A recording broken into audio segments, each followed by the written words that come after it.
নিরামিষ দিনে নিরামিষ মাংস রান্না করছি, তাও আবার হাতে মেখে। তার জন্য পরিমাণ অনুযায়ী সয়াবিন নিয়েছি। সয়াবিনটা 10 মিনিট মতো গরম জলে ভিজিয়ে রেখে জল ছেঁকে নিয়েছি।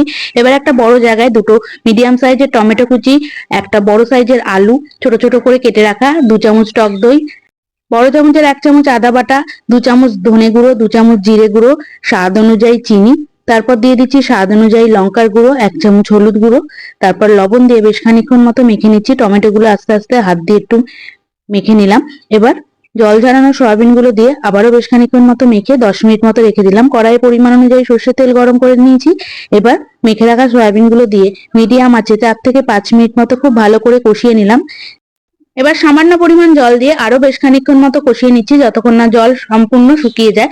ভালো করে কষানোর পর পরিমাণ অনুযায়ী জল দিয়ে দিলাম। আমার মনে হলো লবণের পরিমাণটা কম, তাই জন্য আবারও সামান্য পরিমাণ লবণ দিয়ে বেশ খানিকক্ষণ মতো মিডিয়াম আঁচে ঝোলটা ফুটিয়ে নিলাম। নামানোর আগে 1 চামচ ঘি আর 1 চামচ গরম মশলার গুঁড়ো দিয়ে নামিয়ে ফেললাম। তাহলে তৈরি হয়ে গেল হাতে মাখা নিরামিষ মাংস।